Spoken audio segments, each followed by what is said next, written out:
Shona wagi That is nature. Inzwa tataza kukurisista filasi ndinayaramba uite visita watopinda muregister ndinezva ndisingazive wotonditsitsisa andikubata nekuseri kweruoko wakandikoshera angakuguma angaone chimoto unondikoshera okay umnyavaza mwana iwe chimondidawo graduate chimondidawo yemama babota bapulu boishona nenge tepe yanobodoka murudo ya chimbondi graduate nandakusvika manje kalabasontokoria telebra anzi pane pangandada kusvika pekusipa anga kusvika nepchaio. Okay, ladies and gentlemen, forgive us. Flu is. Yeah, flu yakati mantini. Pandemic everyone kwasa kuunderstand ne flu nezvikosoro zvatinazo. Ande. DJ. Sir. Chimboita intro. Pull on that Junior bad. Shona wagi Shona daiso. Sigo ane tataza kukurisista filasi ndinayaramba uite visita watopinda muregister ndinezva ndisingazive wotonditsitsisa andikubate nekuseri kweruoko wakandikoshera angakuguma angaone chimoto unokuanera mnyavaza mwana iwe chimondidawo graduate chimondidawo yowe yemama chuku ande inzwa utori choice yangu muno wangu chiwitsi changu uri mumoyo mangu type yangu dora wa mai vangu saka ndaimba song uve chipepi changu unenge melody ndokuimba for you chafashanda nchatamvinga okay nyavansa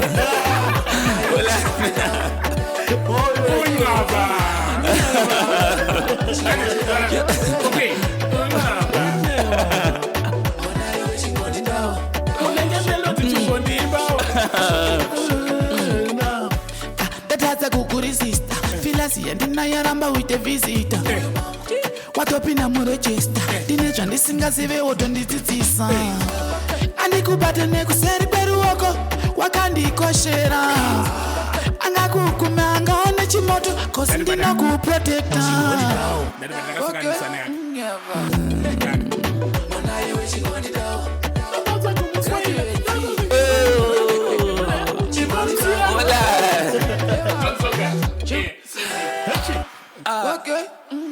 Polo. Like, Holland me DJ. Oh, Holland na bebe. Like, Holland. Problem ya tinaita isusu manje. Ndekuti isusu tinonyora song ne beat.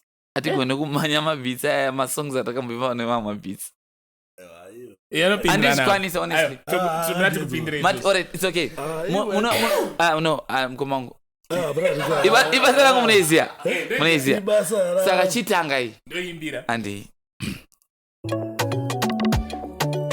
It's a boy Shona. Andi.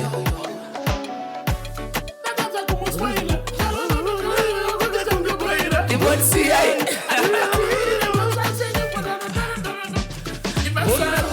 kuti apenya kunge sunshine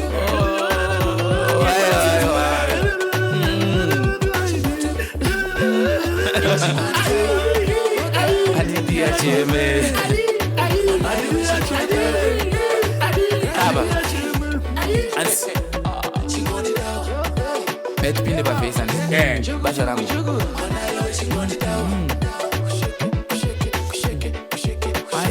Inzo. kwanzi Anatasa. Ayo topinda isusu. Apinde mopinda nini? Anti. Sababu.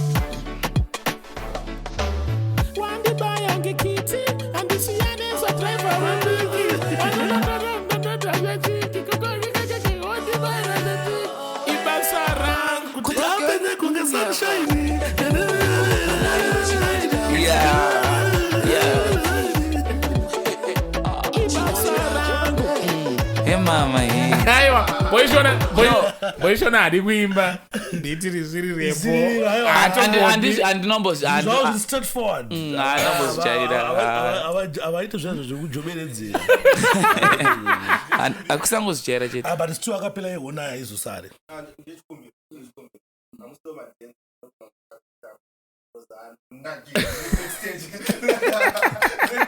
Ari ku overflow.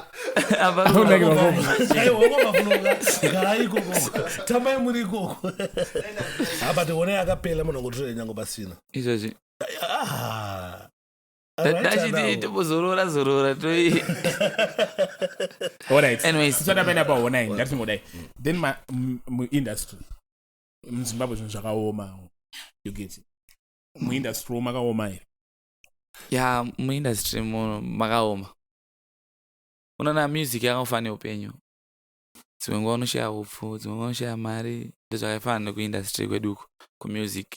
Zvakatongofana izvozvo. Dzimwe nguva unoshaya mari yekuenda studio, dzimwe nguva unoshaya mari yevideo, dzimwe nguva unoshaya show. Saka tingatongoti zvinhu zvakatombooma zvazvo. Yeah. All right. But do you think like, because I know kuti kuna kwakapinda kudhara.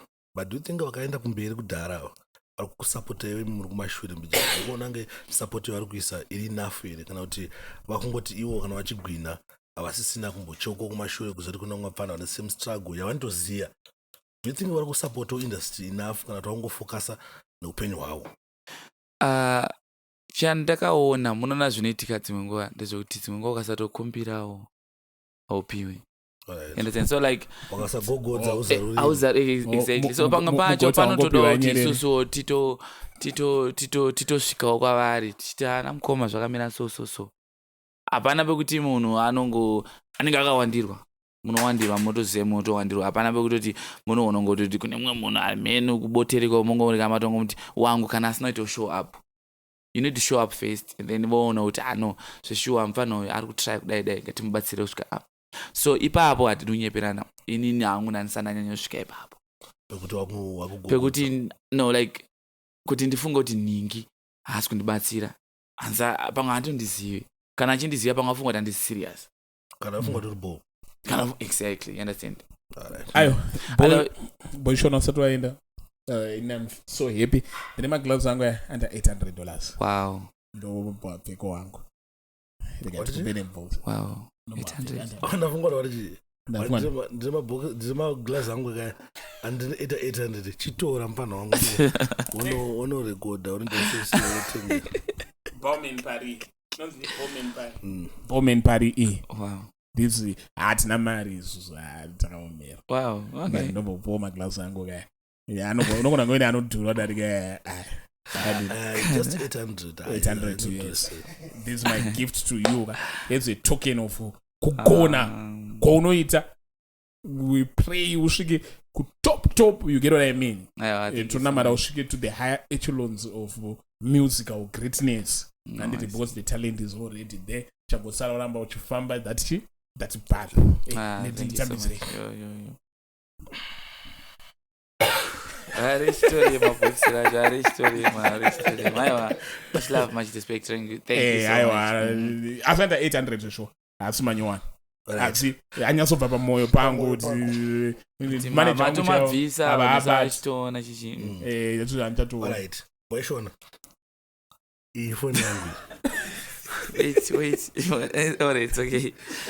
Ifoni yangu yandike. iPhone 13 Pro Max. Ndakaitenga iri nyowani kuti ndimboshandisewo saka ndicharamba ndichishandisa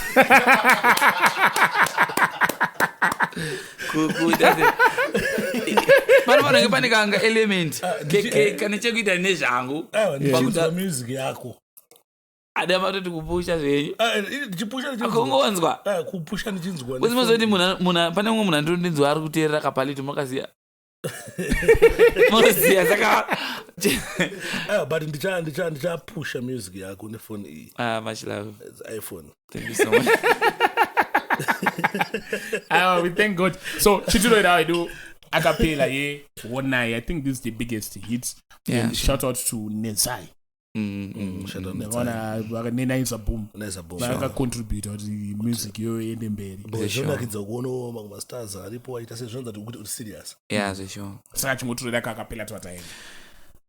Ndava kurara ndonamata Mwari mumukomborere, Mwari mumutungamire paari mepodzo wataka asi mundichengetere.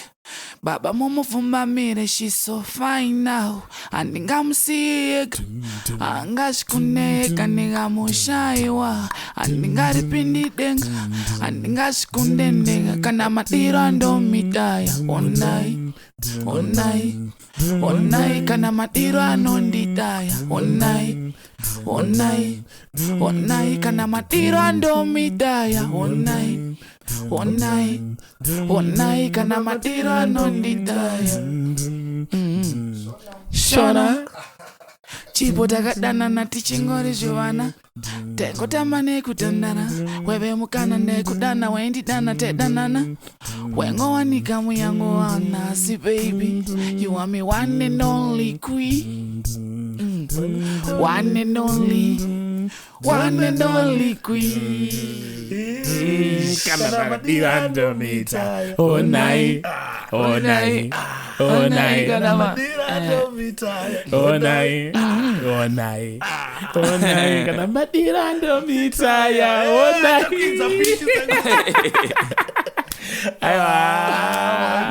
Much love, and with that we are out. Paraba wana tichito interview mu tichito mfarira. Ndingoita pamwe view. pacho. Ndinonakirwa. We are happy. That's it. We love your music. And Thank you so much. we really appreciate it. Yeah, man. Your music, it's nice to be here. Zvakanaka kuvachi. Kuvabani. But last one, mdara musana maenda zvenyu, I think zvinogona kukubenefita nekukubatsira makangodzo vanhu kuti ona kubata isika, kada kukubatai, kada kubukai, kada kufollowa nokufollowa papi mapages akanzi chi, so that munozopedzera nyaya dzenyu mega boys tiona kuignora mafans ako. Sendera boy Shona. Anyways, thank you so much the platform for my bookings. Kutanga my bookings. Kumari ndokunozoti pabasa rekuti vanhu vazotsvaka kuti anowanika kupi. So kuma bookings kune 0778720235 0778720235 strictly bookings. And then kuma social media handles no chit chat. unotongo nanga ne proposal. Handsome. I like you, boy Shona. No, so far ndosangana vanongoti I like your music. Your music is good. So far amusudiwa personally. Kuna kana one. Kala basi. Offer. Agona. Birthday roko ruini. 10 October. Yeah, tatosvika. Takutosvika. Not throw it like boy Shona. Saka iyo 10 October iyo kuma bookings koko. Ndokune nyaya dzisi. Vanobhuka kana vachida kuti pama presents. Alright. But anyways, it's Boy Shona Music per Facebook, Real Boy Shona on Instagram, Boy Shona Music TikTok, YouTube. It's just Boy Shona Music. Alright. Mm-hmm. I wish you the best again. Thank you so much. Thank you so DJ much. Sparks. And with that, we are out. Richagaina attraction. That gainer attraction. Unotraga ma blogger. Anazigo over badara anazigo ma 50 nema 100 ekupota vachiposta tuma video futi tumwechetipo anazigo saka unotompa uchipinda motikari yekuhaya omudzoti isa caption yekuti binga isina noise anazigo panopera 1 week vachikuposta anazigo uchiita sekudaro I can guarantee you